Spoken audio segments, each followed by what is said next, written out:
તો ચાલો ગાઈસ, આજના લેક્ચરની અંદર આપણે જોઈએ ઇલેક્ટ્રિક ફિલ્ડને પોતાનામાંથી પસાર થવા દેવાના ગુણધર્મને શું કહેવામાં આવે છે.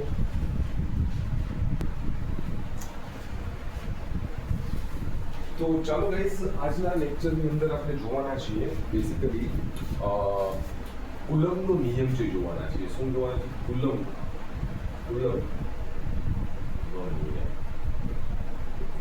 કુલમ્બનો નિયમ છે આપણે આજના લેક્ચરમાં જોવાના છે. કુલમ્બનો નિયમ છે શું કહે છે, બરાબર? કુલમ્બના બે નિયમ છે, નિયમ પહેલો અને નિયમ બીજો. નિયમ 1 શું કહે છે? કુલમ્બનો નિયમ પહેલો શું કહે છે? નિયમ 1. કુલમ્બનો નિયમ 1 એ કહે છે કે બે સમાન ધ્રુવ છે એ અપાકર્ષણ કરશે.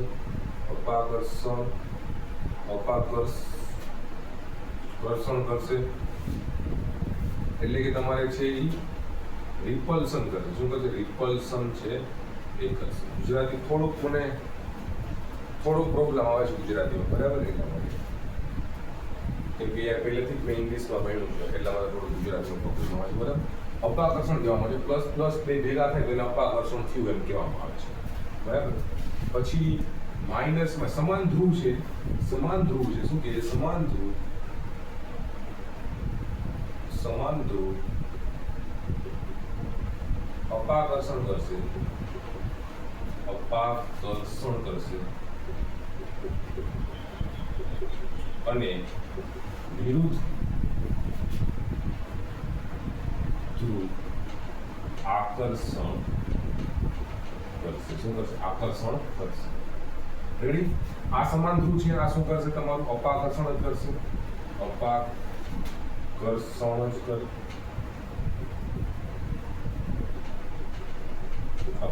જ કરશે, બરાબર? ધેટ ઇઝ મીન્સ રિપલ્શન જ કરશે. બટ બે વિરુદ્ધ સાઈડના ધ્રુવ છે એ આકર્ષણ કરશે, મતલબ આ પ્લસ અને માઇનસ છે એકબીજા પાસે ખેંચા, એકબીજા ઉપર ખેંચા.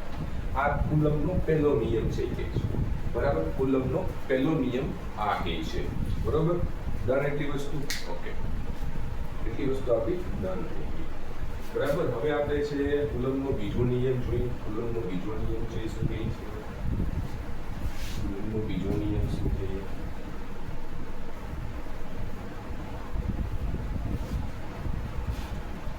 નિયમ 2 એમ કહે છે કે બે પોઈન્ટ ચાર્જ વચ્ચે લાગતું બળ, બે પોઈન્ટ ચાર્જ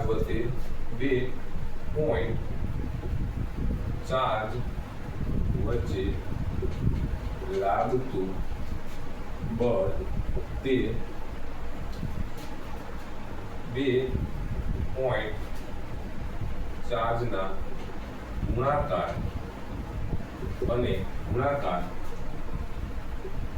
અને ડિસ્ટન્સના વર્ગના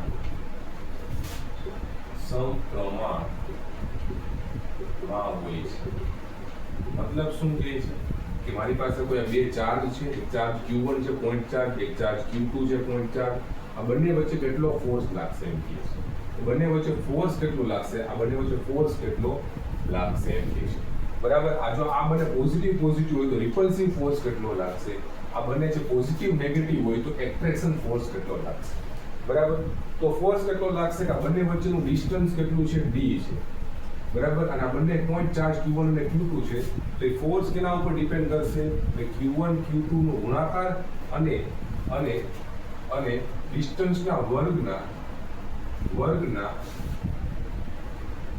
અને સોરી આ લખો હરખું લખો અહીંયા સ્ટેટમેન્ટ, અને ડિસ્ટન્સના અને ઇન્વર્સ અને ડિસ્ટન્સના વર્ગના ઇન્વર્સ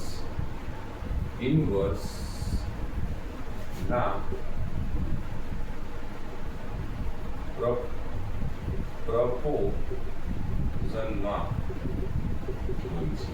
ઇન્વર્સ પ્રપોઝનમાં, બરાબર? ડિસ્ટન્સના સ્ક્વેરના d ના સ્ક્વેરના ઇન્વર્સ પ્રપોઝનમાં જે હોય છે કે ભાઈ બે ચાર્જના ગુણાકારના અને ડિસ્ટન્સના સ્ક્વેરના ઇન્વર્સ પ્રપોર્શનમાં હોય છે.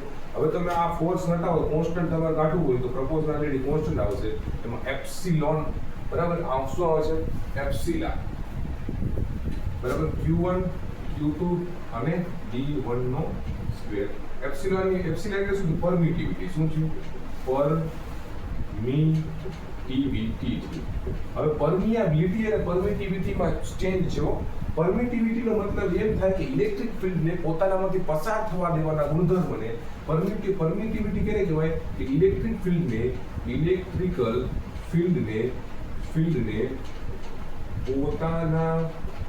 પોતાનામાંથી પસાર થવા દેવાના ગુણધર્મને પરમિટિવિટી કહે છે. બરાબર, જેની એક વેલ્યુ એપ્સિલોન 0 એપ્સિલોન r હોય છે. એપ્સિલોન 0 તમારી એબ્સોલ્યુટ પરમિટિવિટી હોય છે અને આ તમારી રિલેટિવ પરમિટિવિટી હોય છે. એપ્સિલોન 0 ની કોઈ વેલ્યુ તમને પૂછે, હમણાં આપણે જોશું તો તમને આ કુલમનો નિયમ તો ખબર પડી ગઈ ને. કુલમનો નિયમ છે કેને કહેવામાં આવે છે? ભાઈ ફોર્સ બરાબર epsilon Q1 Q2 upon D1 નો સ્ક્વેર. આ કુલમનો નિયમ છે એ કહેવામાં આવે છે.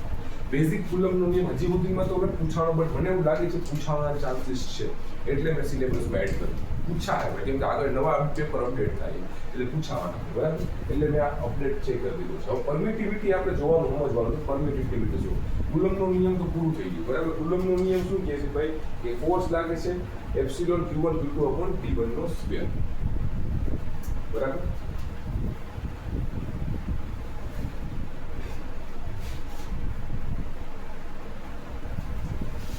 પરમિટિવિટીની ડેફિનેશન તમે લખી નાખી, બરાબર. Completely ready.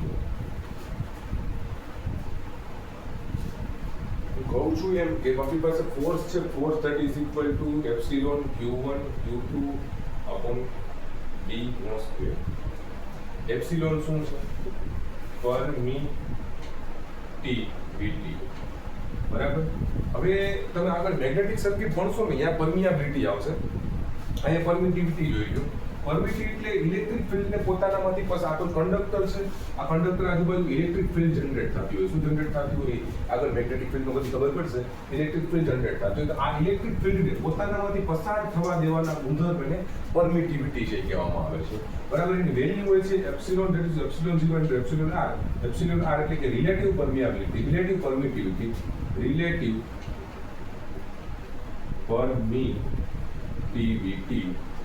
અને એપ્સિલોન 0 ને કહેવાય એબ્સોલ્યુટ પરમિટિવિટી. એપ્સિલોન 0 ની વેલ્યુ 8.854 into 10⁻12 ફેરાડે પર મીટર. 8.854 into 10⁻12 ફેરાડે પર મીટર. આ વેલ્યુ છે, આઈએમપી છે, બરાબર. પૂછાવાના ચાન્સ છે, પૂછાવાના ચાન્સ છે. વેલ્યુ આઈએમપી છે ને પૂછાવાના ચાન્સ છે, બરાબર. તો પરમિટિવિટી કેને કહેવાય? ઇલેક્ટ્રિક ફિલ્ડને પોતાનામાંથી પસાર થવા દેવાના ગુણધર્મને પરમિટિવિટી કહેવામાં છે. આગળ તમે પરમિયાબિલિટી ભણશો. આ પરમિટિવિટી છે, આગળ તમે પરમિયાબિલિટી ભણશો. અને જેવું છે મેગ્નેટિક ફિલ્ડને પોતાનામાંથી પસાર થવા દેવાના ગુણધર્મને પરમિયાબિલિટી કહેવામાં આવે છે. એવી રીતના ઇલેક્ટ્રિક કરંટને પોતાનામાંથી પસાર થવા દેવાના ગુણધર્મને કન્ડક્ટિવિટી કહેતા હતા. એવી રીતના ઇલેક્ટ્રિક કરંટને પોતાનામાંથી પસાર થવા દેવાના ગુણધર્મને કન્ડક્ટિવિટી કહેતા હતા. એવી રીતના ઇલેક્ટ્રિક ફિલ્ડને પોતાનામાંથી પસાર થવા દેવાના ગુણધર્મને પરમિટિવિટી છે, બરાબર. Ready done. તો કુલમનો નિયમ પહેલો નિયમ ને કુલમનો બીજો નિયમ શું કહેવામાં છે? 2 પોઈન્ટ ચાર્જ છે, એની વચ્ચે લાગતું જે બળ લાગે છે, 2 પોઈન્ટ ચાર્જ વચ્ચે જે બળ લાગે છે કેના ઉપર ડિપેન્ડ કરે છે? કે ભાઈ બંને વચ્ચે કેટલું ડિસ્ટન્સ છે એના ઉપર. અને ઉપરાંત કેના ઉપર ડિપેન્ડ કરે છે? કે ભાઈ બંનેના કેટલી મેગ્નિટ્યુડનો ચાર્જ, બંનેનું મલ્ટિપ્લિકેશન ઉપર ડિપેન્ડ છે, બરાબર. તો આપણો આ થઈ ગયું કુલમ્સનો નિયમ. અને પરમિટિવિટી શું કહેવામાં આવે છે એ મેં તમને સમજાવ્યું. કદાચ આમાંથી 1 માર્કનું 2 માર્કનું એમસીક્યુ નીકળે તો તમારાથી સોલ્વ થઈ જશે, બરાબર. વાંધો નહીં આવે. ડન એટલી વસ્તુ. Okay guys.